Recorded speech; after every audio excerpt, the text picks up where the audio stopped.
آپ سے سنائیں امام صاحب کی آواز تو I'm sorry پلیز پلیز معاف کرنا بیٹھیں تشریف رکھیں اردو میں ہے ٹھیک ہے میں نے نظر نہیں کی مجھے پہلے آپ کو بٹھانا چاہیے تھا پھر مجھے بیٹھنا چاہیے تھا مائیے آپ شروع کریں السلام علیکم حضور. جی حضور پہلا سوال جناب احمد خان صاحب کا ہے جو مانچسٹر سے تشریف لائے ہیں. احمد خان صاحب کا مانچسٹر سے اسی غرض سے تشریف لائے ہیں مانچسٹر سے اسی غرض سے جی شمولیت کی حضور حیات جی سوال و جواب کے لیے. جی جزاکم اللہ. حضور ان کا سوال ہے حضرت رسول کریم صلی اللہ علیہ وسلم سے اللہ تعالیٰ نے فرمایا اللہ یعصمک کا من الناس کا وعدہ فرمایا ہے اور ما محمد الا رسول قد خلت من قبلہ الرسل آفا ان ماتا او قتلا انقلبتم علی اعقابکم والی آیت میں قتلا نازل فرمانے میں کیا حکمت ہے؟ کیا قتلا نازل فرمانے میں کیا حکمت ہے؟ ٹھیک ہے. افہم ماتا او قتلا میں حکمت یہ ہے کہ مرنے کے دو ہی ذریعے بیان فرمائے گئے ہیں. ایک طبی موت کا ذریعہ اور ایک قتل کا ذریعہ. تیسرا کوئی ذریعہ نہیں ہے. تو مراد یہ ہے کہ کسی ذریعے سے بھی حضرت صلی اللہ علیہ وآلہ وسلم کو خدا واپس بلا لیتا تو تمہیں پیٹھ پھیر کر چلے جانے کا کوئی حق نہیں. سمجھ گئے؟ شکریہ. دوسرا یہ سوال ہے جناب محمد سہیل خان صاحب کا جو کرائڈن سے تشریف لائے ہیں. محمد سہیل خان صاحب جی السلام علیکم. ان کے 3 سوال ہیں حضور. پہلا سوال ہے برائے مہربانی مرزا غلام احمد صاحب کے دعوی مسیح موعود کی صداقت کی دلیل میں کوئی معجزہ وضاحت کے ساتھ پیش کر دیں. دوسرے سوال بھی نہیں پہلے باری آپ ذرا وضاحت فرمائیں معجزے سے کیا مراد ہے آپ کی؟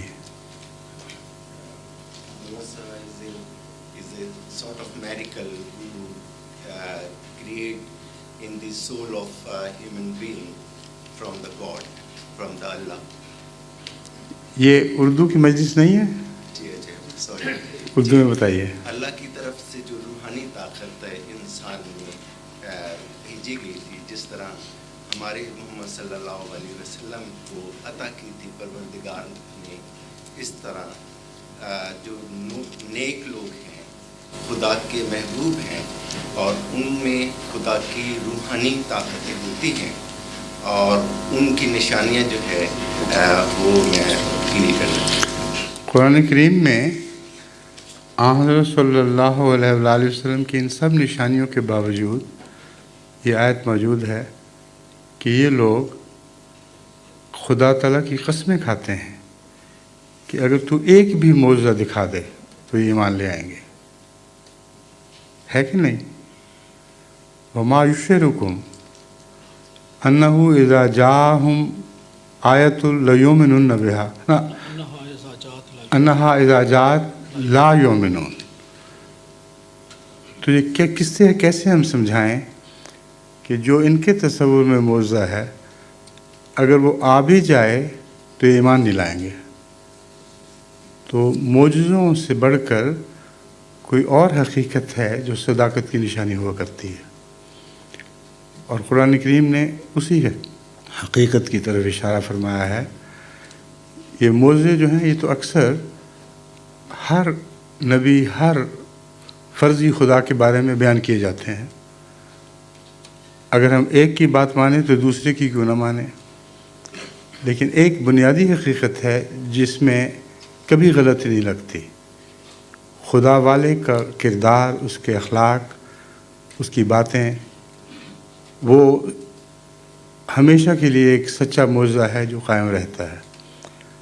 حضرت صلی اللہ علیہ وآلہ وسلم کا یہی معجزہ تھا جسے دیکھ کر حضرت ابو بکر صدیق پیدا ہوئے۔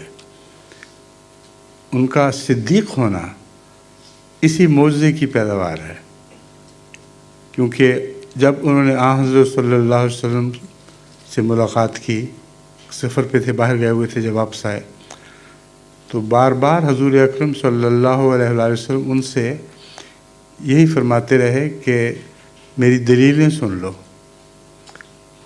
وہ بار بار انکار کرتے رہے، یا رسول اللہ تو نہیں کہا کہ اے محمد میں تیری کوئی دلیل نہیں سنوں گا، یہ بتا کہ تو نے دعویٰ کیا ہے کہ نہیں۔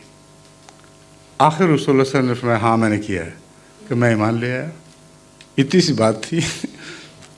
میں نے آپ کو دیکھا ہوا ہے، آپ کے دل کی سچائی پر میرے نظر ہے، اور اس سے بڑا کوئی معجزہ نہیں۔ اس بات کا ثبوت کہ اس سے بڑا کوئی معجزہ نہیں یہ ہے کہ یہ بات کہنے والا صدیق اکبر کہلایا، جس نے اس دعوے دار کی صداقت کو دیکھا ہے جو اس کے دل پہ نقش تھی، اس کے کردار پہ نقش تھی۔ اگر آپ حضرت مرزا صاحب کی شخصیت کا مطالعہ کرنا چاہیں تو آپ کے ملفوظات میں وہ شخصیت بالکل عیاں ہے، بحثوں میں نہیں، کیونکہ بحثوں میں شخصیت الجھ جاتی ہے مخالف کے خیالات کی وجہ سے اور پوری طرح کھل کر سامنے نہیں آتی، مگر جب وہ شخص بولتا ہے اور لوگوں کو ایک پیغام کی طرف بلاتا ہے تو وہ اس وقت بالکل عیاں ہو جاتا ہے۔ اور اس پہلو سے میری درخواست ہے کہ اگر آپ تحقیق حق چاہتے ہیں تو حضرت مرزا صاحب کے ملفوظات میں سے کسی ایک جلد کا بھی آپ مطالعہ کر لیں تو جس حقیقت کی طرف میں آپ کو بلا رہا ہوں آپ یقین اسے پا جائیں گے۔ آپ کا سوال ظاہر ہے آپ کی طرف سے، مجھے لگتا ہے یہ کوئی بحث کی خاطر نہیں، آپ جستجو کرنا چاہتے ہیں، تو جستجو کے لیے یہ بہترین طریقہ ہے۔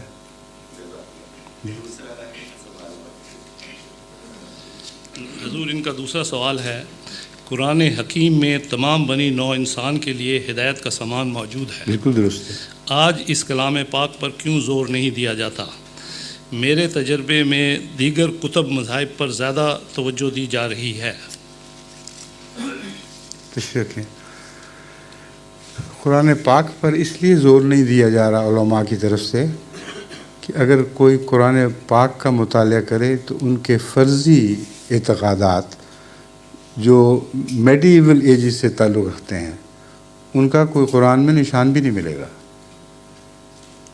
اس لیے وہ گھبراتے ہیں۔ وہ آپ کو عہد وسطیٰ کے دور کے علماء کے کلام کی طرف کھینچ کر لے جائیں گے، بڑے بڑے ناموں کا حوالہ دیں گے، فلاں نے یہ کہا، فلاں نے یہ کہا، مگر اگر آپ ان سے یہ کہیں کہ ان کو سر دست چھوڑ دو، خدا کا زندہ کلام ہمیں موجود ہے جو فیصلہ کن ہے اور اس کا ایک لفظ بھی تبدیل نہیں ہوا، جبکہ آپ جو حوالے دے رہے ہیں ان پر پورا اعتبار بھی نہیں کیا جا سکتا، تو کیوں نہیں قرآن کی طرف لوٹتے اور قرآنی صداقتوں کو قرآن کے حوالے سے پیش کریں؟ جب آپ یہ ان سے مطالبہ کریں گے تو اس سے وہ گھبراتے ہیں اور باہر بھاگتے ہیں، کیونکہ ان کے اکثر بگڑے ہوئے عقائد کی تائید قرآن کریم سے نہیں ہوتی۔ تھوڑا سا میرے دل میں مقصد ہاں فرمائیے، کھل کے بتائیں۔ جی، کہ جب قرآن حکیم جو ہے اس ہاں یہ تشریح لائیے، آگے آ جائیں، بالکل ٹھیک ہے۔ بسم اللہ۔ قرآن حکیم جو ہے خدا تعالیٰ کی طرف سے جو ہے پرووائڈ ہوا ہے آل مین کائنڈ ہے، اینڈ اس قرآن حکیم کے اندر اس complete the code of life ہے، religions of thought, belief, perfect اور اردو میں مکمل ضابطہ حیات ہے، مکمل ضابطہ حیات۔ ٹھیک ہے۔ تو ہمیں جو ہے دیگر بکس جس کی میں رسپیکٹ کرتا ہوں، دوسری کتابیں جس کی میں رسپیکٹ کرتا ہوں، I am not deny for that, so why we believe on those book and create more thoughts and concept of the Quran is different. Jamaat Ahmadiyya کا موقف یہ ہے کہ قرآن کریم سے پہلے جتنی کتب آئی ہیں ان کو قرآن کے مطابق کتب قیمہ کہا جاتا ہے، اور وہ تسلسل میں قرآن تک پہنچتی اور قرآن کی تصدیق کرنے والی ہیں۔ اس لیے ہم ان کا حوالہ ہمیشہ اس وقت دیتے ہیں جب وہ قرآن کی تصدیق میں بولتی ہیں، جیسا کہ قرآن کا وعدہ ہے۔ اور یہ ثابت کرنا ہمارے لیے ضروری ہے، یہ حوالہ اس لیے ضروری ہے کہ بہت سے ایسے ہیں جو قرآن کو تو نہیں مانتے مگر ان کتب کو مانتے ہیں۔ جب ان کتب کے حوالے سے ہم قرآن کریم کا یہ دعویٰ سچا دکھا دیں کہ قرآن کریم کے حق میں وہ کتابیں بولی ہیں، اور یہ آیات ہیں ان کتابوں کی جو اس کی تصدیق کرتی ہیں، تو یہ ان کو ہدایت کی طرف لانے کے لیے ضروری ہے۔ آپ نے بالکل رائٹ فرمایا۔ جو ڈفرینٹ آج کل کے معاشرے میں جو کانفلکٹس کریٹ ہو رہا ہے، میرا بلیو یہ ہے کہ it's not come from the Quran, is a different aspect of the book. آپ کا عقیدہ یہ ہے جی کہ یہ قرآن سے نہیں آیا، جی بالکل ٹھیک ہے جی۔ لیکن آگے سوال کیا ہے؟ آگے سوال یہ ہے کہ جتنا بھی معاشرے میں misunderstanding and different of thoughts of Islamic غلط فہمیاں جو ہیں جی وہ کہاں سے آئی ہیں؟ کیوں کریٹس ہو رہی ہیں؟ وہ قرآن اس کو انڈیکیٹ نہیں کر رہا ہے۔ قرآن نہیں کرتا، بالکل ٹھیک ہے، جی لیکن انسان کا ڈسٹورٹڈ مائنڈ، جی آپ کی طرح اگر میں انگریزی محاورہ استعمال کروں جی تو انسان کا بگڑا ہوا جی اور ایک خاص نہج کی طرف مڑا ہوا دماغ جی قرآن کریم میں سے وہ باتیں تلاش کرنے کی کوشش کرتا ہے جی جو دراصل اس کے دماغ کی پیداوار ہیں، جی اور اس کی تائید میں وہ بعض آیات بعض دوسری آیات سے الگ کر کے پیش کرتا ہے۔ جی یہی وجہ ہے کہ سوچنے اور تحقیق کرنے والوں کے لیے ایک بہت بڑی مشکل کھڑی ہو جاتی ہے، جی کیونکہ وہ دیکھتے ہیں کہ جتنے بھی مسلمانوں کے طبقے ہیں یا فرقے ہیں وہ اپنی تائید میں کچھ نہ کچھ قرآن ضرور پیش کرتے ہیں، جی اور اگر وہ درست ہیں تو پھر قرآن درست نہیں رہتا، کیونکہ قرآن میں کنٹرڈکشن نہیں ہے، قرآن میں تضاد کوئی نہیں ہے۔ اور اگر سارے مسلمان فرقے اپنے تضادات قرآن کے سر تھونپنے کی کوشش کریں تو ایک عام طالب علم کے لیے ایک مصیبت کھڑی ہو جاتی ہے۔ قبلہ جو قرآن حکیم نے جو ایمفرسائز کیا ہے وہ اسلامی ڈویژنس کے اوپر نہیں کیا ہے، وہ یونٹیز کو کال کیا ہے آل دا ٹائمز۔ تو آپ جو ہمارے معاشرے میں جو کچھ ہو رہا ہے اسپیشلی ان پاکستان، مجھے بہت تکلیف ہوتی ہے جب میں سنتا ہوں کہ آپس میں ریلیجنس کلیش ہوتا ہے اور انوسینٹ پیپل جو ہے نا مارے جاتے ہیں، ٹھیک ہے، because of lack of education, lack of knowledge of Islam, and they سفر جسٹ فار نتھنگ۔ سو آپ اس پہ کیا روشنی ڈال سکتے ہیں کہ جو کچھ ہو رہا ہے یہ is not indicate by Quran, it's a man purpose platforms اور آئیڈیالوجی؟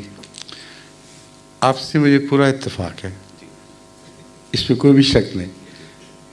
جو کچھ ہو رہا ہے پاکستان میں وہاں قرآن کی کس کو پرواہ ہے؟ کسی کو پرواہ نہیں۔ اگر قرآن کی پرواہ ہوتی تو جیسا کہ آپ نے فرمایا قرآنی اخلاق کا فقدان ان کو تکلیف دیتا۔ وہ ساری اعلیٰ درجے کی اخلاقی تعلیم جو قرآن کریم کا ملخص ہے، بنی نوع انسان کے لیے خدا اور بندے کے درمیان تعلق کی تعلیم تو ہے موجود، لیکن اس تعلیم کے نتیجے میں آپس کے تعلقات کی بھی تعلیم ہے۔ جو خدا رسیدہ ہو اس کے لیے لازم ہے کہ خدا کے بندوں سے اس کے تعلقات درست ہوں۔ یہ خلاصہ ہے قرآن کریم کا۔ قرآن کریم کے اس تعلیم کو نظر انداز کرتے ہوئے آج کل وہاں یہ ہو رہا ہے کہ علماء کو کوڑی کی بھی پرواہ نہیں کہ قرآن کریم کی تعلیم کے مطابق ہمارا معاشرہ چل رہا ہے کہ نہیں۔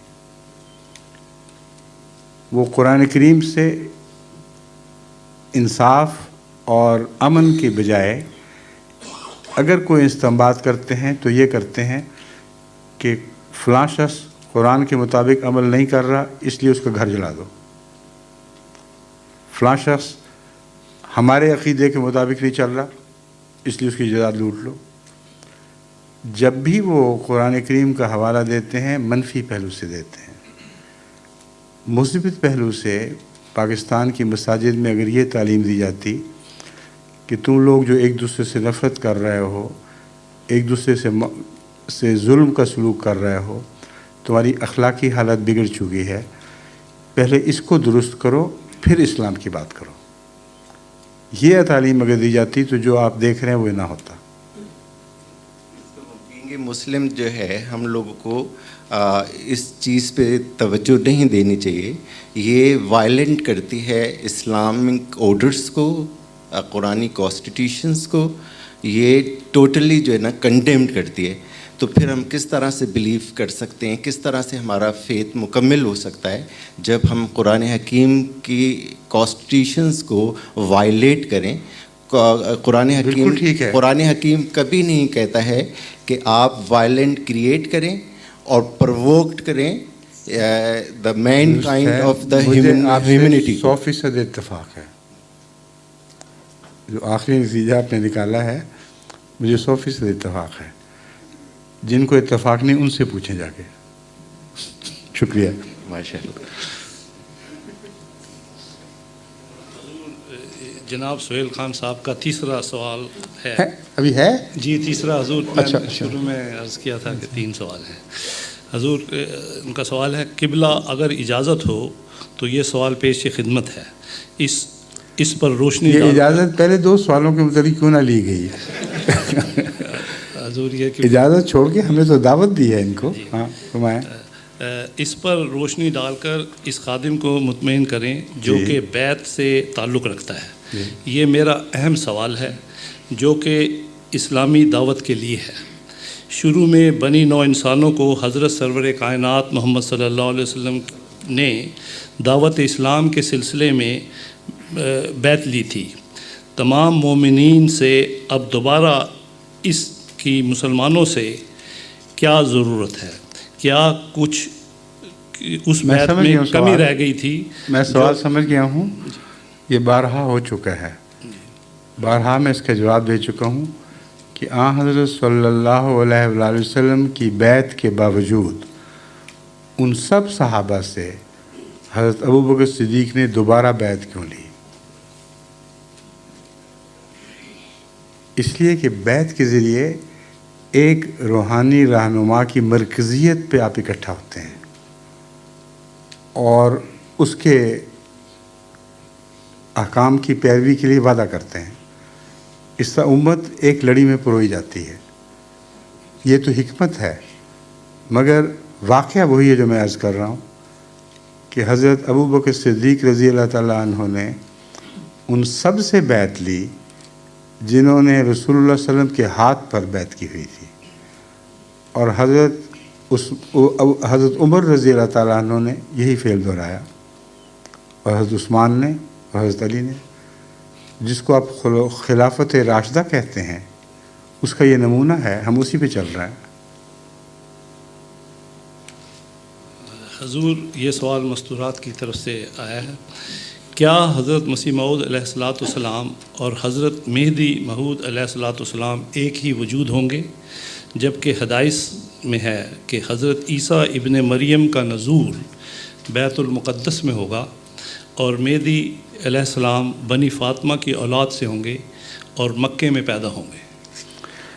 یہ سوالات پہلے بارہا اٹھائے جا چکے ہیں، میں بارہا ان کا جواب دے چکا ہوں کہ آن حضرت صلی اللہ علیہ وآلہ وسلم کی فرمودات کو جو ایک ہی موضوع سے تعلق رکھتے ہوں اکٹھا دیکھنا چاہیے، ورنہ بعض روایتیں بعض گروہوں کی طرف سے ہوتی ہیں، بعض دوسرے گروہوں کی طرف سے ہوتی ہیں، اور مضمون مجتمع ہونے کی بجائے بکھر جاتا ہے۔ اسی حوالے سے میں آپ کو عرض کرتا ہوں کہ ابن ماجہ میں ایک حدیث ہے، لل مہدی الا عیسیٰ، اس کا مطلب ہے عیسیٰ کے سوا کوئی اور مہدی نہیں، مہدی کے سوا کوئی اور عیسیٰ نہیں۔ تو یہ حدیث ابن ماجہ میں بہت پہلے سے جا پا چکی ہے، اور ظاہر ہے کہ ہمارا اشد ترین مخالف بھی یہ نہیں کہہ سکتا کہ احمدیوں نے اپنے مقصد کے لیے گڑھ لی ہے۔ جن لوگوں میں یہ عقیدہ قائم تھا کہ عیسیٰ زندہ ہیں اور مہدی الگ ہوں گے، ان لوگوں نے اس حدیث پر یہ اعتراض نہیں کیا، کیونکہ ان کے اندر سعادت بھی تھی۔ جس بات کو رسول اللہ صلی اللہ علیہ وسلم کی طرف منسوب دیکھا، اس کی تشریحات اپنے دل میں جو بھی کرتے ہوں، اس حدیث کا انکار نہیں کیا گیا، اور یہی وہ بنیادی حقیقت ہے جس کو جماعت احمدیہ قبول کرتی ہے۔ ہمارا عقیدہ یہ ہے کہ پیشگوئیاں لفظاً پوری نہیں ہوا کرتی، پیشگوئیوں میں پیغام ہوا کرتے ہیں۔ اگر لفظی پیشگوئیوں کے پیچھے چلیں تو سارا نظام مذہب کلیتاً بگڑ جائے گا۔ یہ کسی فون کی گھنٹی بج رہی ہے، وہ سن لیں بشک فوری پیغام ہو۔ اب میں آپ سے عرض کرتا ہوں کہ ہمارا عقیدہ یہ ہے کہ رسول اللہ صلی اللہ علیہ وسلم نے جو بھی پیشگوئیاں فرمائیں، اگر آپ ان کو لفظاً اطلاق کرتا ہوا دکھائیں گے تو سارا نظام بگڑ جائے گا، اور رسول اللہ صلی اللہ علیہ وآلہ وسلم کی طرف ایسی باتیں منسوب کرنی پڑیں گی جو ایک انسان حکیم امت تو آج کل کا لفظ استعمال ہو رہا ہے، ساری کائنات میں خدا نے جسے حکیم کے طور پر چنا اسی طرح منسوب نہیں ہو سکتی۔ مثلا لل مہدی الا عیسیٰ والی حدیث جو ہے، ہم اس کو درست مانتے ہیں اس وجہ سے کہ ہمارے نزدیک مسیح پرانا بنی اسرائیل کا مسیح نہیں ہے جس نے آسمان سے اترنا ہے۔ ہم اس لیے اس کو درست مانتے ہیں کہ اس مسیح کی خوبو پر امت محمدیہ میں سے کسی نے پیدا ہونا تھا جس کو یہ لقب دیا جانا تھا۔ اگر ہمارا استنباط درست ہے تو اس حدیث میں کوئی تضاد نہیں، مہدی ہی نے مسیح ہونا تھا اور مسیح نے ہی مہدی ہونا تھا۔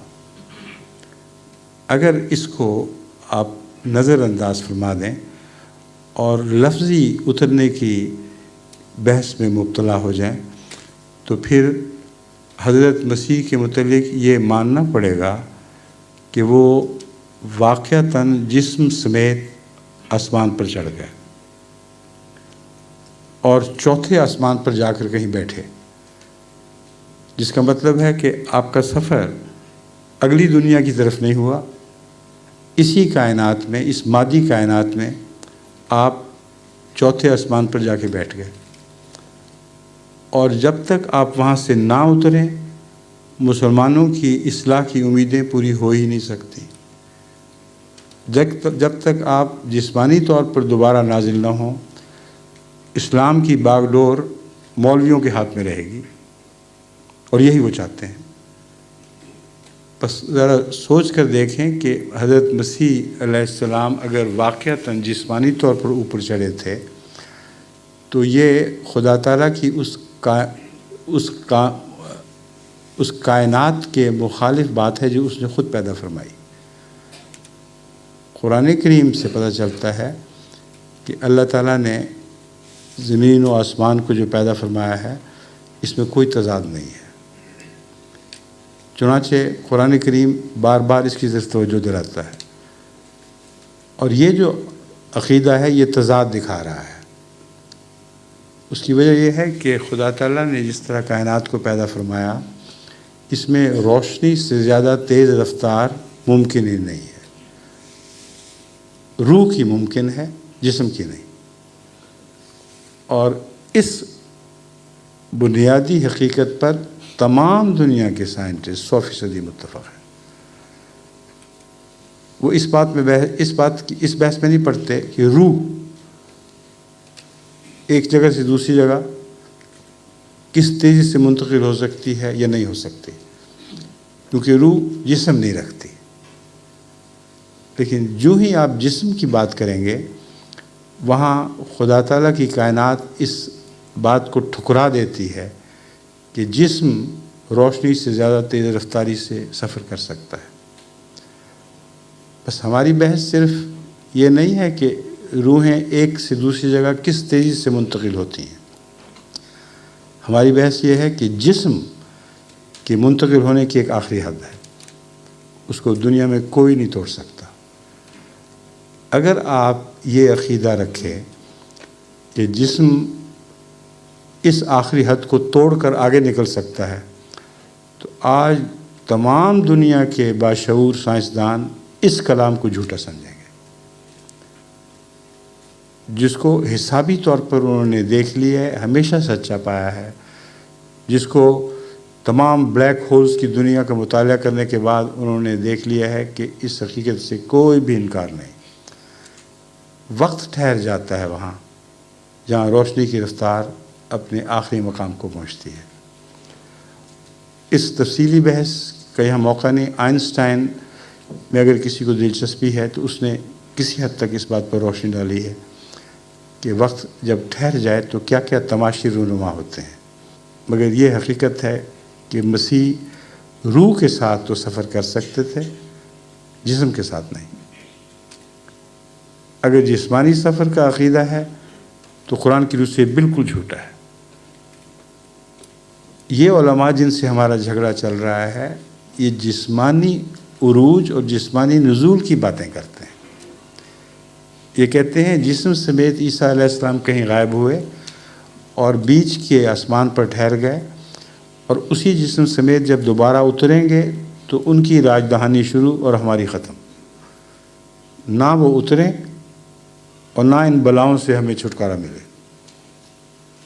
یہ ایک بالکل قطعی دو ٹوک حقیقت ہے۔ اس لیے باشعور مسلمانوں سے میں یہ درخواست کرتا ہوں کہ اس پر غور کریں، فکر کریں۔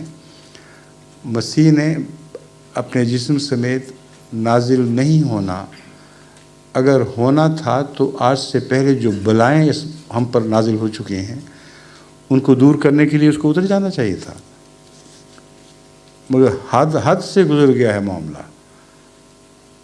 صرف ایک پاکستان میں جو کچھ اسلام کے ساتھ ہو رہا ہے اس پر نظر کر کے دیکھیں تو یوں لگتا ہے کہ اسلام کا نام و نشان بھی وہاں باقی نہیں رہا سوائے مولوی کی تقریروں کے۔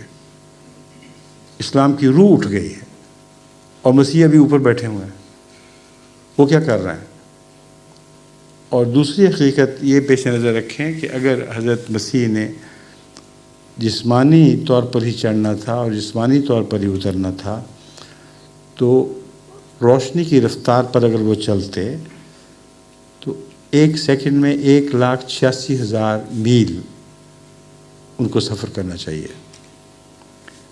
اگر روشنی کی رفتار سے وہ سفر کرتے اور 1 سیکنڈ میں 1,86,000 میل کی رفتار سے اڑ رہے ہوتے تو ان کو گئے ہوئے ابھی صرف 2000 سال کا عرصہ گزرا ہے، اور کائنات کا جو وسط ہے اس تک پہنچنے کے لیے 10 بلین سال چاہیے اس رفتار پر۔ تو مولوی کے بیان کے مطابق اگر مسیح نے جسم سے سفر شروع کیا تھا تو یہیں کہیں ارد گرد ہوں گے۔ ابھی ان کو کائنات کے وسط تک پہنچنے کے لیے تقریباً 10 بلین سال چاہیے۔ کب وہ پہنچیں اور پھر واپسی بھی شروع کریں تو ہاتھ لگاتے ہی واپس آنا ہوگا، اور واپسی شروع کریں تو 10 بلین سال اور۔ تو اب تک کائنات کی جتنی عمر گزری ہے آفریدش کے آغاز سے یا مادے کے آغاز سے، اتنی ہی کم سے کم عمر اور درکار ہوگی۔ تو اس سارے عرصے میں اسلام کو بلائیں چمٹی رہیں گی، 10 ملین سال اور بلکہ 20 ملین سال آنا اور جانا ملا کے ہم انتظار میں بیٹھے رہیں گے۔ ایسی لغو بات ہے کہ ناممکن ہے جو آن حضرت صلی اللہ علیہ وآلہ وسلم کو وہ حکیم سمجھتا ہے جو خدا نے سمجھا، آپ کی طرف ایسی لغو بات منسوب کریں، یہ گستاخی ہے۔ اس لیے میں آپ کو عقل سلیم کی دعوت دیتا ہوں جو خدا ہی کی پیدا کردہ ہے۔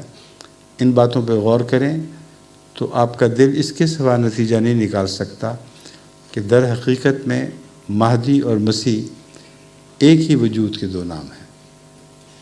جو اللہ سے فیض یافتہ ہوگا، کیونکہ مہدی کا مطلب ہے جو ہدایت یافتہ ہو، تو ہمارا عقیدہ یہ ہے کہ مہدی خدا سے ہدایت پاتا ہے، اور وہی مہدی ہے جو مسیح کے طور پر اس دنیا میں ظاہر ہوگا۔ اس لیے میں امید رکھتا ہوں کہ جنہوں نے بھی سوال فرمایا ہے وہ اس پہلو سے مزید غور کر لیں، کیونکہ وقت گزر رہا ہے تیزی سے، اور یہ سوال اتنا وسیع جواب چاہتا ہے کہ جن باتوں کا میں نے اشارہ کیا ہے ان کو تفصیل سے بیان کروں تو کئی گھنٹے لگ جائیں گے۔ ایک بات صرف میں بتا دوں کہ اگر لفظی پیشگوئی کو سچا ماننا ہے لفظاً، تو پھر مسیح کے نزول سے پہلے جو لفظاً اپنے جسم سمیت اترے گا، کچھ اور چیزوں کا ہونا ضروری ہے۔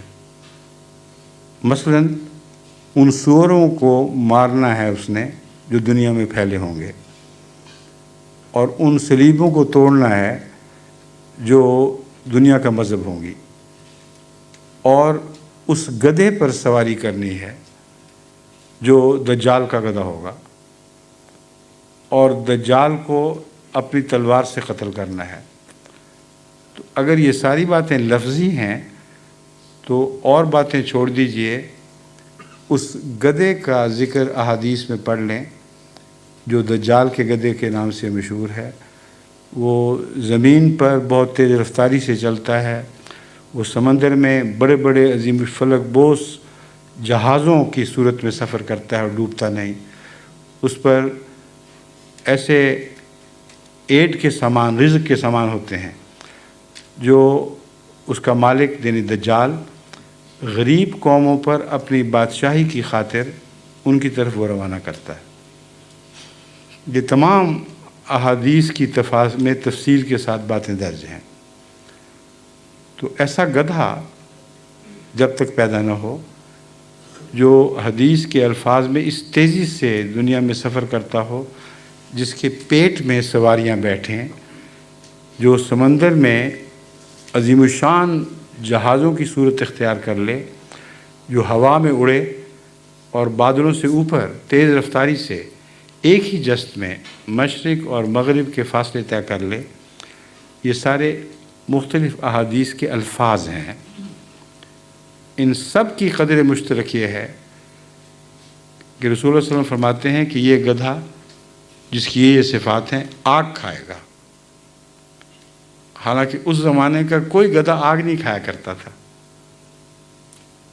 اور فرماتے ہیں کہ یہی آگ کھانے والا گدھا ہے جس کے اندر سواریاں بیٹھیں گی، آگ سے جھلسیں گی کیوں نہیں؟ اگر آگ کھائے گا تو جھلس جانا چاہیے تھا نا۔ صاف ظاہر ہے کہ آگ کا کمپارٹمنٹ الگ ہے، واقعتاً آگ جل بھی رہی ہو تو ان سواریوں کو اس آگ کی کوئی آنچ نہیں پہنچے گی۔ بین ہی یہ تفصیل تمام سواریوں پر پوری اترتی ہے۔ انجن کی جو آگ ہے وہ مسافروں کو کچھ نہیں کہتی۔ ہوائی جہاز کا جو فیول ہے اس قدر خوفناک بھڑک رہا ہوتا ہے کہ انن فن ہر زندہ چیز کو بھسم کر دے، لیکن اندر بیٹھے ہوئے مسافروں کے لیے ٹھنڈ ہے، ان کے لیے ایئر کنڈیشننگ ہے، ان کو کوئی تکلیف نہیں۔ یہی حال سمندری جہازوں کا ہے۔ جس خانے میں ان کی آگیں جلتی ہیں میں نے اتر کے دیکھا ہوا ہے، آپ تصور بھی نہیں کر سکتے کہ کتنا خوفناک ماحول ہوتا ہے وہ انجن روم کا۔ لیکن وہ بیچارے جنہوں نے کام کرنا ہے ان کو عادت پڑ چکی ہوتی ہے، وہ اسی میں کام کرتے ہیں، لیکن مسافروں تک وہ آگ نہیں پہنچتی۔ بین ہی یہی تصویر حضرت رسول اللہ صلی اللہ علیہ وسلم نے کھینچی ہوئی ہے۔ بس ان علماء کا کیا حال ہے کہ دنیا کے سب سے عظیم پیشگوئیاں کرنے والے رسول کی باتوں کو بچوں کی کہانیوں میں بدل دیتے ہیں، ایسی کہانیاں جو پوری ہو ہی نہیں سکتی، اور اگر واقعتاً پوری ہو سکتی ہیں تو پھر اس گدھے کو پہلے اتاریں۔ جب تک یہ گدھا نہیں نکلے گا مسیح آ ہی نہیں سکتا، چاہے 2 قدم پہ بیٹھا ہو۔ اس گدھے کا پہلے ظاہر ہونا ضروری ہے، تو علماء اپنے متبعین کو گدھا بنا رہے ہیں، اس قسم کی کہانیوں کو لفظی صورت میں پیش کر کے واقعتاً ان کو گدھا بنا رہے ہیں۔ نہ ایسا گدھا پیدا ہو، نہ علماء سے ہمارا چھٹکارا مل ہو، امت اسی طرح اسی مصیبت میں مبتلا رہے گی۔ ٹھیک ہے؟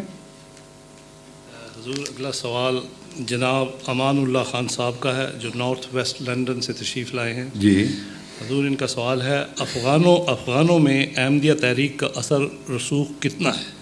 اس سلسلے میں آپ کیا اقدام کر رہے ہیں؟ کہاں ہیں ہمارے بھائی جو انہوں نے سوال کیا؟ امان اللہ خان صاحب۔ خان صاحب ٹھیک ہے، تشریف۔ ہمارا پیغام تو سب دنیا کے لیے برابر ہے، کیونکہ اسلام کا پیغام سب دنیا کے لیے برابر ہے۔ اس لیے افغان یا غیر افغان کی تقسیم ایک مصنوعی تقسیم ہے۔ انگریز اور جرمن، افریقن اور امریکن کی تقسیم قرآن کی روح سے ایک مصنوعی تقسیم ہے۔ قرآن ایک عالمی پیغام ہے، اور یہ پیغام ہمارا کام ہے کہ ہم سب دنیا میں پھیلائیں، جن میں افغان بھی شامل ہیں۔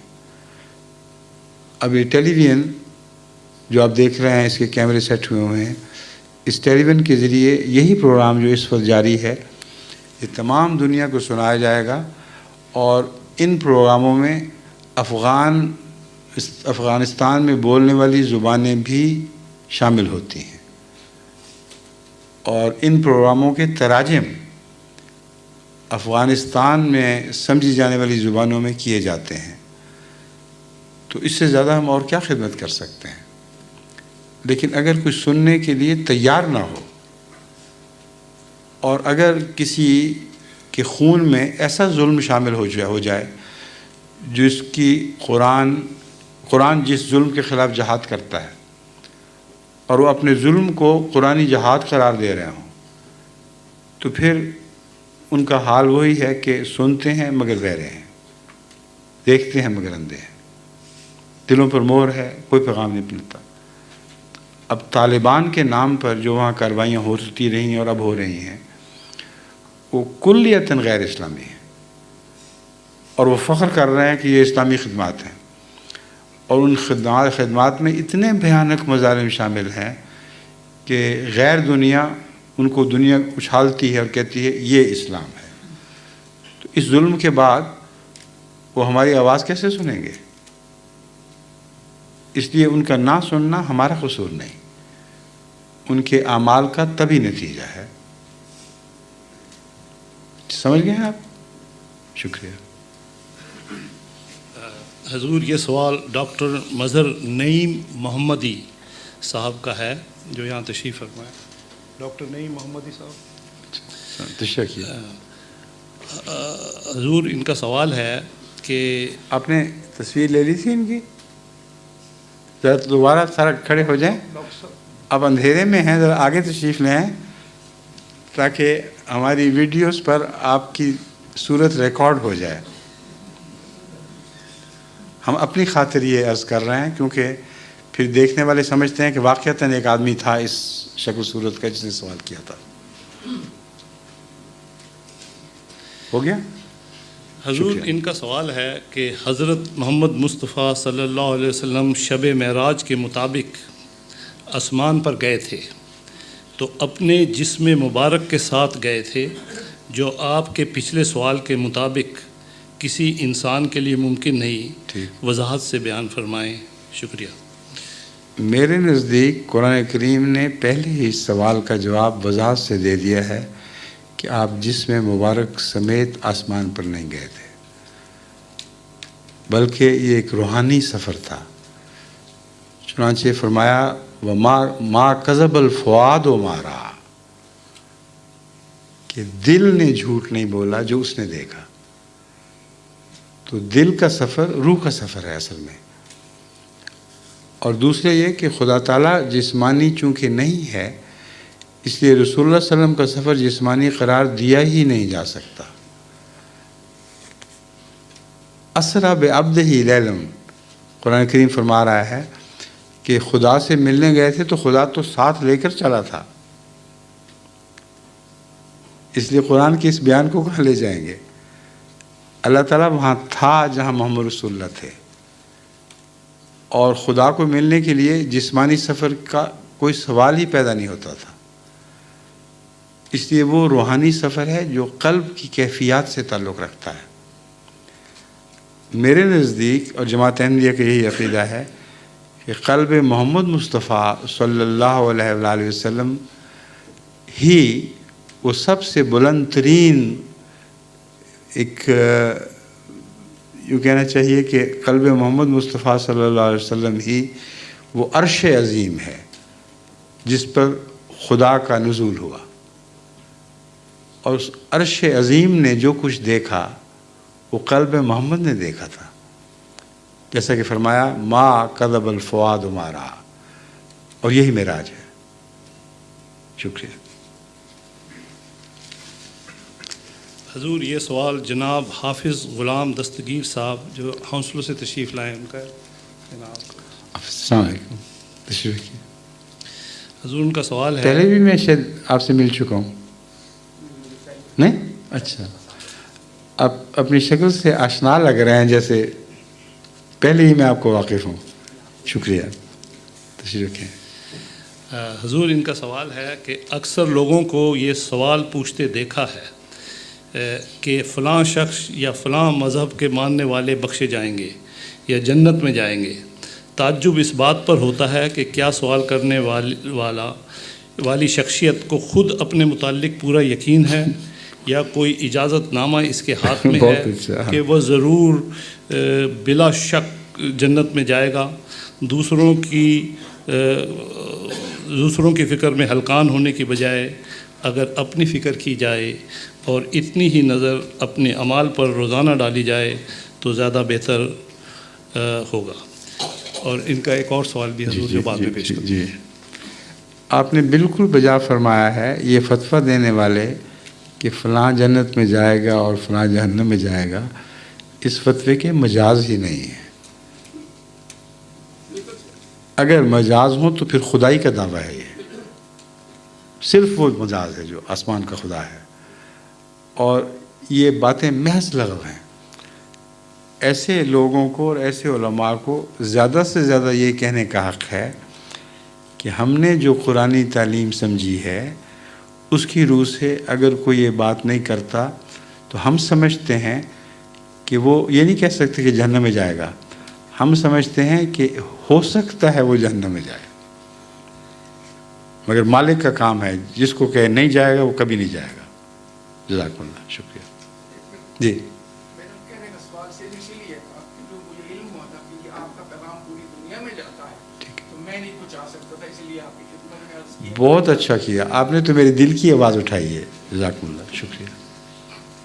تبھی مجھے آپ مانوس لگ رہے تھے۔ آپ کی روح مانوس ہے۔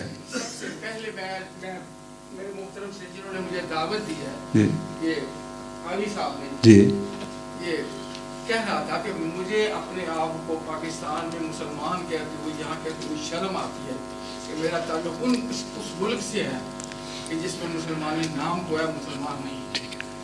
جزاک اللہ، شکریہ۔ حضور ان کا دوسرا سوال ہے، قرآن شریف میں ایک جگہ متوفی کا کے الفاظ استعمال کر کے حضرت عیسیٰ کی وفات کا اعلان کیا گیا ہے، اور دوسری جگہ بل رفع اللہ علیہ کہہ کر ان کے اٹھائے جانے کا ذکر کیا ہے۔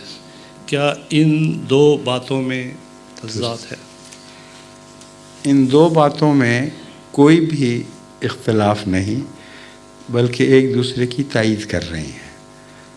متوفی کا میں جس وفات کا ذکر فرمایا، اس وفات کی تشریح قرآن کریم میں ہر جگہ موجود ہے کہ روح کا بدن سے الگ ہونا، اگر نیند کی حالت میں ہو تو وہ روح واپس کر دی جاتی ہے، اگر موت کی صورت میں ہو تو واپس نہیں کی جاتی۔ یہ متوفی کا ہے۔ بس متوفی کا نے حضرت عیسیٰ علیہ السلام کے بدنی عروج یا بدنی انتقال کی کلیت نفی کر دی، زیادہ سے زیادہ یہ معنی کیا جا سکتا ہے کہ آپ نیند کی حالت میں ہیں جہاں بھی ہیں، اور اوپر نہیں چڑھے، کیونکہ نیند کی حالت میں ہیں تو جہاں تھے وہیں سو گئے، اور جب اللہ چاہے گا ان کی نیند کی حالت واپس کر دے گا، ان کی روح دوبارہ جسم میں واپس آ جائے گی۔ اور یا صورت ہے کہ خدا نے ان کو اٹھا لیا اور وہ روحیں پھر کبھی واپس نہیں آتی۔ تو اس نے تو حضرت عیسیٰ والے قضیہ کا فیصلہ کر دیا۔ اب جو اشتباہ ہے وہ ہے رفع اللہ الیہ، بل رفع اللہ الیہ۔ رفع کا معنی قرآن کریم کی روح سے جسم سمیت اٹھانا نہیں ہوا کرتا، بلکہ درجات کی بلندی ہوتی ہے، اور یہی آیت اس کی طرف روشنی ڈال رہی ہے۔ یہ نہیں فرمایا بل رفعہ اللہ الی السماء، بلکہ یہ فرمایا بل رفعہ اللہ الیہ۔ تو جیسے کہ میں نے معراج کی گفتگو میں ذکر کیا تھا، اللہ تعالیٰ ہر جگہ موجود ہے، اور جہاں مسیح کا رفع ہوا وہاں خدا تھا، تو خدا نے اپنی طرف اٹھایا، یعنی اس کی صداقت کو اور بھی زیادہ روشن کر دیا۔ یہ معنی ہے۔ جزاک اللہ۔ حضور یہ سوال جناب ظفر الحسن صاحب کا ہے، جو واٹفورڈ سے تشریف لائے ہیں۔ سوال ہے، مسلمانوں کی اکثریت اس بات پر یقین رکھتی ہے کہ قیامت کے روز ہماری شفاعت حضور صلی اللہ علیہ وسلم فرمائیں گے، اور امت محمدی میں داخل ہونے کے سبب حضور کہیں گے کہ اے اللہ، یہ میری امت میں شامل لوگ ہیں، اس لیے انہیں بخش دیا جائے۔ کیا حدیث یا کسی قرآنی آیت سے اس بات کا ثبوت ملتا ہے؟ ایک حدیث سے جو قطعیت کے ساتھ سب کو مسلم ہے، اس نتیجے کے برعکس ثبوت ملتا ہے جو عامت الناس نکالتے یا مولوی ان کی خاطر نکالتے ہیں۔ وہ حدیث یہ ہے کہ رسول اللہ صلی اللہ علیہ وسلم ان کو، جن کو آپ صحابہ جانتے تھے، ان کے ایک گروہ کو جہنم کی طرف ہانکتے ہوئے لے جائے جاتے ہوئے دیکھیں گے، اور فرمائیں گے اصحابی اصحابی، اے اللہ میرے صحابہ ہیں، یہ جہنم کی طرف کیوں دھکیلے جا رہے ہیں؟ تو اللہ تعالیٰ جواب دے گا کہ تجھے نہیں پتہ کہ تیرے بعد ان کے کیا کردار تھے۔ اور جیسے عبد صالح حضرت عیسیٰ علیہ الصلوۃ والسلام عرض کریں گے فلما توفیتنی کنت انت الرقیب علیہم، اسی طرح رسول اللہ صلی اللہ علیہ وسلم یہ عرض کریں گے کہ میں تو جب تک نگران رہا، میں ان کی سچائی پر نگران رہا، جب تو نے مجھے اٹھا لیا تو پھر میں نہیں جانتا ان پر کیا گزری۔ تو اگر صحابہ کا یہ حال ہے تو آج کل کی جو امت کہلانے والی ہے اس کا کیا حال ہوگا؟ ان کی کیسے شفاعت کریں گے؟ یہ علماء نے ایک ڈھونگ رچایا ہوا ہے اپنے روزی کمانے کا۔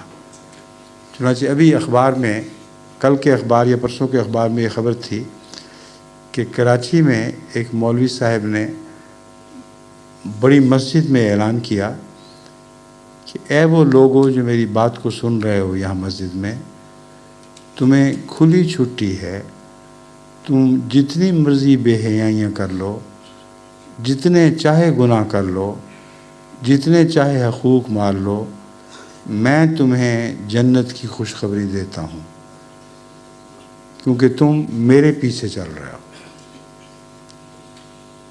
یہ جنگ اخبار میں چھپی خبر ہے۔ جن بد نصیبوں کا یہ حال ہو، جنہوں نے اسلام کو اس حد تک بگاڑ دیا ہو کہ بجائے اسلام کا حوالہ دے کے یہ کہنے کے کہ تم خدا کے لیے ان بے حیائیوں سے باز آ جاؤ، ورنہ محمد رسول اللہ بھی تمہاری شفاعت نہیں کریں گے۔ وہ یہ کہہ رہا ہے کہ میں شفاعت کر دوں گا، اس لیے تمہیں کچھ بھی فرق نہیں پڑتا، جو مرضی کرو۔ تو یہ دین سے کھیلنے والے لوگ ہیں، انہوں نے دین کا کچھ بھی نہیں چھوڑا۔ اگر ایک مسلمان سادہ مزاج اپنی سادہ عقل سے ان سب باتوں کا تجزیہ کرے، جیسا کہ میں اس کی مدد کر رہا ہوں، تو اس نتیجے کے سوا کوئی نتیجہ نہیں نکال سکتا کہ حضرت اقدس محمد رسول اللہ صلی اللہ علیہ وسلم نے سچ فرمایا تھا کہ علماؤہم شر من تحت عدم السماء، آخری زمانے کے علماء آسمان کے نیچے بدترین مخلوق ہوں گے۔ یہ نقشے جو کھینچے جا رہے ہیں، جو خود اپنی تصویر یہ لوگ اتار رہے ہیں، اگر یہ بدترین مخلوق کی نہیں تو پھر اور کیا ہے؟ کیا ان سے بھی بدتر آنے والے ہیں؟ اللہ معاف کرے۔ ایک سوال ہوتا ہے کہ موسٹلی یہ سچویشن پاکستان میں کیوں کریٹ ہے ایٹ پریزنٹ؟ کیا چیز؟ اور یہ جو سچویشن ہے، ریلیجس سچویشن ہے، یہ موسٹلی پاکستان میں کیوں کریٹ ہے زیادہ تر؟ سب سے زیادہ پاکستان میں ہے یہ کہنا چاہیے، مگر ہر جگہ ہے، صرف پاکستان میں نہیں۔ پاکستان میں اس لیے زیادہ ہے کہ پاکستانی مولوی اکثر جو ایسٹ پنجاب کا ماحول ہے اس کی پیداوار ہیں۔ یہ سب جتنے شرارت میں سب سے تیز ہیں، یہ لدھیانہ کے ارد گرد اور سارے پیدا ہونے والے ہیں، اور یہ وہ علاقہ ہے جہاں اللہ تعالیٰ نے حضرت مسیح موعود علیہ السلام کو پیدا فرمایا، اور خدا تعالیٰ کا یہ قانون ہے کہ وہ علاقہ جو سب سے زیادہ شریر ہو وہاں وہ اپنا بھیجا ہوا بھیجتا ہے، تاکہ ثابت کر سکے کہ ان شریروں کے باوجود خدا اس کو ضرور فتح دے گا۔ تو یہ حکمت ہے کہ آپ کو پاکستان میں ان کے چہرے بہت نمایاں دکھائی دیتے ہیں، باقی جگہ بھی ہیں مگر اس حد تک شدید نہیں۔ بنگلہ دیش میں نے ان کو اپنے پیغام میں بتایا تھا، میں خود پھر کے آیا ہوں، وہاں کا مولوی جتنا مرضی متعصب ہو، اس میں یہ خوبی ہے کہ دلیل کو سنتا ہے، اکثر میں یہ خوبی ہے، اور اگر دلیل سے بات کرو تو وہ قائل ہو جاتے ہیں۔ افریقہ کا یہ حال ہے، دوسرے ممالک کا یہ حال ہے، اور پنجابی مولوی توبہ تو ہماری۔ اور حضور چند دن پیشتر 10 مارچ کو ومبلڈن انٹرفیتھ گروپ کی میٹنگ ہوئی، جس کا ٹاپک تھا the coming of Messiah, how long do we have to wait. ایک غیر احمدی مسلمان سپیکر نے چند حدیثیں پیش کی اور مصر تھے کہ حضرت عیسیٰ علیہ السلام آ کر قتل خنزیر بھی کریں گے۔ ایک حدیث جو انہوں نے پیش کی وہ یہ، کیفا انتم اذا انزل فیکم ابن مریم، اے مسلمانوں تمہاری کیسی خوش قسمتی ہوگی کہ جب تم میں ابن مریم نازل ہوگا۔ دوسری حدیث ہے یدفن معی فی قبری، کہ وہ یعنی عیسیٰ علیہ السلام میرے ساتھ میری قبر میں دفن ہوگا۔ برائے مہربانی اس کی وضاحت فرمائیں۔ خنزیر کی بات ہی کھا گئے۔ ہاں جی بات تو خنزیر سے شروع ہوئی تھی، ہاں جی، پہنچی کہیں اور۔ خنزیر کا کہاں ذکر کیا انہوں نے؟ تو وہ خنزیر کے اس پر خنزیر کا بڑا ذکر کر رہے تھے کہ جب وہ آئیں گے تو سوروں کو قتل کرتے یہ بھی کہیں نا جی پھر۔ جی جی۔ تو سب سے پہلے تو خنزیر کی بات کرتے ہیں، وہ جب آئیں گے تو ان کو اس سے کیا، کیونکہ انہوں نے آتے ہی امت محمدیہ کے ان لوگوں کی اصلاح کی بجائے جن میں خنزیری صفات پائی جائیں گی، اس زمانے کے لوگ جو امت محمدیہ کہلائیں گے لیکن خنزیری صفات پائی جائیں گی، ان کی فکر کرنے کی بجائے وہ بیلے کے سوروں کو اور مختلف ممالک میں پالے جانے والے سوروں کو قتل کرنے کے درپے ہو جائیں گے۔ یہی مطلب بنتا ہے۔ تو آسمان سے اترے تو کھجور پر نہیں اٹکے، وہ بیلوں میں اٹک گئے، اور سور مارنے کے لیے کتنی لمبی عمر درکار ہے۔ ساری دنیا کے سور ختم کرنے کے لیے، خاص طور پر اگر کوئی آدمی پیدل چل رہا ہو تو آپ اندازہ کریں کہ ہزاروں سال چاہیے، اور جوں جوں وہ سور مارتے جائیں گے لوگ اور سور پیدا کرتے چلے جائیں گے، اور سوروں سے ان کا چھٹکارا ہی نہیں ہونا کہ وہ مسلمانوں بیچاروں کی طرف توجہ کر سکیں۔ یہ بات قطعیت کے ساتھ ثابت کر رہی ہے کہ لفظی ترجمہ غلط ہے۔ کوئی نبی دنیا میں سور مار نبی کے طور پر نہیں دکھایا جا سکتا، اور وہ سارے نبی جن کی مثالیں قرآن کریم میں دی گئی ہیں وہ ان کے نزدیک رسول اللہ صلی اللہ علیہ وسلم سے پہلے گزر چکے ہیں۔ وہ نئی قسم کے نبی کب کیوں پیدا ہوں گے جبکہ قرآن کریم کے مطابق وہ سارے نبی حضرت صلی اللہ علیہ وسلم کا کچھ نہ کچھ عکس رکھتے ہیں، اور یہی خاتمیت کا معنی ہے۔ تو حضرت اقدس محمد رسول اللہ صلی اللہ علیہ وسلم نے جو مکروہ کام نہیں کیا وہ آپ کے پیچھے چلنے والا مسیح کیسے کرے گا، جبکہ قرآن اس بات کا گواہ ہے کہ تمام نبیوں کی کہانی قرآن پہ ختم ہو جاتی ہے۔ ان کے کردار کی تفصیل، کیا کیا کرتے تھے، کیسے موجزے دکھاتے تھے، ایک بھی ایسی چیز نہیں جس کا اشارہ قرآن کریم میں یا واضح ذکر قرآن کریم میں نہ ہو۔ تو یہی بات ان کو جھٹلانے کے لیے کافی تھی کہ آپ نے سور مارنے کا وہ تصور بنایا جو نعوذ باللہ من ذالک قرآن کی تاریخ کو جھٹلا رہا ہے۔ اس لیے جب تک اس پیغام کو نہ سمجھیں کہ سور سے مراد سور صفت لوگ ہیں جو اپنے ہم جنسوں سے ظلم کرتے ہیں اور اپنے ہم جنسوں کو قتل کرتے ہیں، کیونکہ سور میں یہ دو صفات بہت نمایاں طور پر متحقق ہو چکی ہیں۔ سور ایک سبزی خور جانور ہے، لیکن جب اس کے اپنے بچے مریں تو ان کو کھا جاتا ہے۔ یہ اس کی صفت ہے جو آج تمام دنیا میں انسانوں میں دکھائی دے رہی ہے۔ وہ انسان کشی کر رہے ہیں اور جانوروں کی حفاظت کا خیال ہے کہ دنیا میں جانور بچ جائیں، فلاں بچ جائے، فلاں بچ جائے، انسان کا چاہے بیج مارا جائے ان کو کوڑی کی بھی پرواہ نہیں۔ اور پھر بدفعلی وہ جو سور کرتا ہے، اس بدفعلی کے متعلق قانون پاس کیے جا رہے ہیں کہ نہ صرف یہ جائز ہے بلکہ نعوذ باللہ من ذالک خدا کی طرف، مسیح کی طرف منسوب ہونے والے چرچ کے رہنما اس بدفعلی میں ملوث ہوں تو قطعاً کوئی حرج نہیں۔ اس لیے حضرت لوط کی قوم کی جو کہانیاں قرآن کریم میں اور بائبل میں بیان ہیں ان سب کو جھٹلا رہے ہیں، اور سور یہ بات ہے، سور کی یہ صفات ہیں جو سدوم کی بستی کی صفات تھیں، اور اصل بات اور عقل کی بات سمجھتے نہیں اور لفظوں پر زور دیے چلے جا رہے ہیں۔ بس یہی صاحب یہ آگے بات کرتے ہیں کس چیز کی؟ سور کے بعد، سور کا جواب تو میں نے دے دیا نا، قبر کی ہیں؟ ہاں سنیے، کوئی مسلمان یہ تصور کر سکتا ہے کہ مسیح یا کسی غیر مسیح کے لیے حضرت صلی اللہ علیہ وآلہ وسلم کی قبر کھودی جائے اور اس میں دفن کیا جائے؟ آپ سوچ سکتے ہیں؟ اگر ذرا بھی حیا اور غیرت ہو تو انسان اپنی جان دے دے مگر یہ نہیں ہونے دے گا۔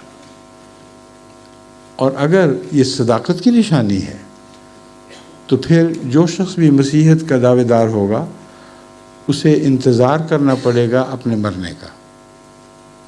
جب تک وہ مرتا نہیں اس کے حق میں ثبوت نہیں ملتا، اور جس کو جھوٹا کر کے مارا اس کو دفن ہونے دیں گے تاکہ وہ سچا ثابت ہو جائے۔ اتنا لغو تصور ہے کہ وہ صاحب مجھے حیرت ہے کہ وہ اپنی عقل کہاں چھوڑ آئے تھے جب یہ باتیں کر رہے تھے۔ آپ کو کھڑے ہو کے احترام کے ساتھ عرض کر دینی چاہیے تھی کہ جہاں آپ عقل چھوڑ کے آئے ہیں وہاں سے واپس لے کے آئیں۔ حضور بہت کوشش کی سمجھانے کی کہ میٹروفولک لینگویج ہے اور ان کے کچھ سمجھ میں نہیں آ رہا تھا، تو یہ ان کو جو میں نے باتیں عرض کی ہیں یہ کی تھیں آپ نے؟ نہیں نا کی یہ تھی؟ تو نہیں کبھی نہیں سمجھ آئی؟ حضور تیسرا ان کا یہ تھا، تمہاری کیسی خوش قسمتی ہوگی کہ جب تم میں ابن مریم نازل ہوگا۔ ابن مریم کا لفظ پہ وہ ذرا بالکل درست ہے۔ ابن مریم نازل ہوگا یعنی مریم کا بیٹا نازل ہوگا۔ کیا قرآن کریم میں اس سے پہلے ایسے لوگوں کا ذکر جنہوں نے دوبارہ آنا ہے ان لفظوں میں نہیں ملتا جن لفظوں میں اس کا دوبارہ آنا تھا؟ مثلا حضرت یحییٰ کا ذکر قرآن کریم میں موجود ہے کہ حضرت یحییٰ زکریا کے بیٹے وہی تھے جنہوں نے مسیح سے پہلے آنا تھا. سمجھ گئے؟ ان کا نام کیا تھا؟ یحییٰ. اور باپ کا نام زکریا. اور جس کے آنے کی پیشگوئی تھی بائبل میں اس کا نام تو ایلیا تھا. اور اس نے ایک آگ کی رتھ پر بیٹھ کر آسمان پر جانا تھا اور اسی رتھ پر بیٹھ کر پہلے اترنا تھا. تو یہ جھگڑا چل پڑا کہ اس کا نام کچھ اور تھا اور مسیح جس کو اپنی خبر دینے والے اپنے سے پہلے آنے والے نبی کے طور پر پیش کرتا ہے اس کا وہ نام نہیں تھا، نہ اس کے باپ کا وہ نام تھا جس نے آنا تھا. یہ جھگڑا آج نہیں اٹھا، اس وقت اٹھا تھا. اس وقت فیصلہ کس نے دیا؟ نہ آپ نے نہ میں نے، خود مسیح نے. اور مسیح نے ان کو جھوٹا قرار دیا باوجود اس کے کہ پیشگوئی کو سچا قرار دیتے تھے. وہ کہتے تھے جب ان سے پوچھا جاتا تھا کہ بتاؤ یہ اسکرپچرز میں ذکر ہے کہ نہیں کہ ایلیا واپس آئے گا، حضرت مسیح نے فرمایا بالکل ٹھیک ہے، ذکر ہے. تو کہاں ہے وہ ایلیا؟ کہتا حضرت مسیح فرمایا کرتے تھے اور آپ کے ماننے والے بھی کہ حضرت یحییٰ جو زکریا کے بیٹے تھے یہ وہی ایلیا ہیں، چاہو تو مانو چاہے تو نہ مانو. اب کس کا فیصلہ مانیں گے آج کل کے علماء؟ یہود علماء کا یا مسیح کا؟ اگر مسیح کا فیصلہ مانیں گے تو حضرت مسیح علیہ السلام کا یہ دعویٰ کہ میں وہی مسیح ہوں جو مریم کا بیٹا تھا 100% درست ماننا پڑے گا، کیونکہ مریم کے بیٹے ہونے نے اس کا تشخص کیا ہے اور اس کی صفات کا تشخص کیا ہے. ہر کوئی شخص نہیں بلکہ مریم کا بیٹا مسیح جو صفات رکھتا تھا اسی صفات کے انسان نے دوبارہ پیدا ہونا ہے. یہ پیشگوئی ہے اور یہی پیشگوئی ایلیا کے متعلق تھی کہ حضرت یحییٰ بپتسمہ دینے والے جو زکریا کے بیٹے تھے ان کے حق میں یہ پیشگوئی پوری ہوئی. اگر پہلے نبی کا تفصیل سے ذکر نہ ہوتا تو اس کی وہ صفات حضرت یحییٰ میں تلاش کرنے کا کوئی سوال نہیں پیدا ہوتا تھا. بس ان علماء کو تو فکر نہیں. میں نے بڑی گہری نظر سے مطالعہ کیا ہے ان پیشگوئیوں کا جن میں حضرت ایلیا اور آپ کے ساتھ گزرنے والے واقعات کا ذکر ہے، اور ان سے پتہ چلتا ہے کہ وہ صفات حضرت زکریا میں موجود تھیں. اسی لیے اللہ تعالیٰ نے ان کے نام سے ان کے آنے کی پیشگوئی کی تھی. سمجھ گئے؟ حضور یہ آخری سوال مجھے ہے. جن کو سمجھانا تھا وہ تو ہاتھ سے نکل گئے. حضور میں ان کو ٹیپ دوں گا. ٹھیک ہے. حضور یہ آخری سوال ہے. جناب احمد خان صاحب جو مینچسٹر سے تشریف لائے ہیں ان کا سوال ہے. احمد خان صاحب تشریف لائیے. احمد خان صاحب کا سوال آپ ہیں؟ اچھا پہلے بھی سوال کر چکے ہیں. حضرت رسول کریم صلی اللہ علیہ وسلم سے اللہ تعالیٰ نے اللہ یعصمک کا من الناس کا وعدہ فرمایا ہے اور ما محمد الا رسول محمد الا رسول قد خلت من قبلہ الرسل آفا ام ماتا او قتل انقلبتم علی اعقابکم. جی والی آیت میں قتلا نازل فرمانے میں کیا حکمت ہے؟ میرا خیال ہے یہ سوال ہو چکا ہے حضور. وہ بھی حیران ہو رہے ہیں کہ کیا کر رہے ہیں آپ. سوری حضور یہ سوال ہو چکا ہے.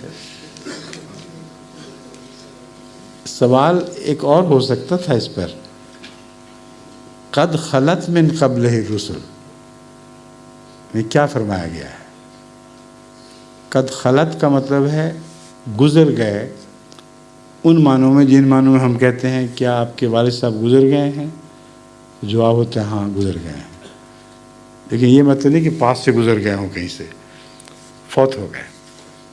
اور ساری عربی ڈکشنریاں کلیتاً یہ لکھتی ہیں کہ قد خلا، یہ خلا کا لفظ جب بولا جائے بغیر کسی کانٹیکسٹ کے کہ فلاں وقت فلاں جگہ سے کوئی شخص گزرا تھا، اس کے بغیر جب بھی آپ خلا کا لفظ بولتے ہیں مراد مرنا ہے، وفات پانا ہے، اس جہان سے گزر جانا ہے۔ تو سوال ان کو جو کہ علماء کی باتوں کا تجربہ نہیں زیادہ، یہاں یہ اٹھنا چاہیے تھا کہ خلا کا کیا مطلب ہے۔ خلا کا ترجمہ قرآن کریم نے دو طرح سے کر دیا ہے، افإن مات او قتل۔ آسمان پر گزرے جانے کے خلا کا کوئی ذکر بھی نہیں ملتا، اشارہ بھی نہیں ملتا۔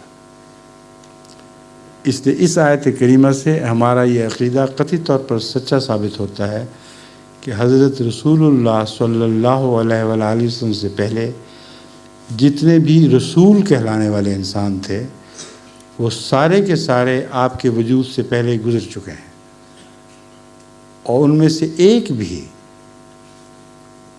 موت یا قتل کے علاوہ اور کسی خلا کے طریق سے نہیں گزرا۔ یہ آیت ایک اور آیت کریمہ کو بھی یاد دلاتی ہے جو خود مسیح کے متعلق ہے، اور ہر انصاف پسند سچائی کا طالب اس بات کو جان لے گا کہ خلا کا لفظ سوائے حضرت مسیح کے تعلق کے اور رسول اللہ علیہ وسلم کے اس تعلق کے اور کسی رسول کے تعلق میں بیان نہیں ہوا۔ نام لے کر رسول تو گزرے ہیں، مگر نام لے کر صرف دو رسول ہیں جن کے لیے خلا کا لفظ استعمال ہوا ہے، اور ایک دوسرے کے معنی کو تقویت دینے والا لفظ ہے۔ حضرت مسیح کے متعلق فرمایا مل مسیح ابن مریم الا رسول، مسیح ابن مریم کو آسمان پر کیوں چڑھائے بیٹھے ہو، وہ تو رسول کے سوا کچھ نہیں تھا۔ قد خلت من قبلہ الرسل، اس سے پہلے سب رسول گزر چکے ہیں، ان کی کہانیاں دیکھ لو۔ تو یہ دونوں آیات اور ان کا تعلق قطعیت سے ثابت کرتا ہے کہ حضرت مسیح اس دار فانی سے کوچ کر چکے ہیں، دوبارہ اپنے جسم کے ساتھ نہیں آئیں گے۔ ٹھیک ہے، شکریہ۔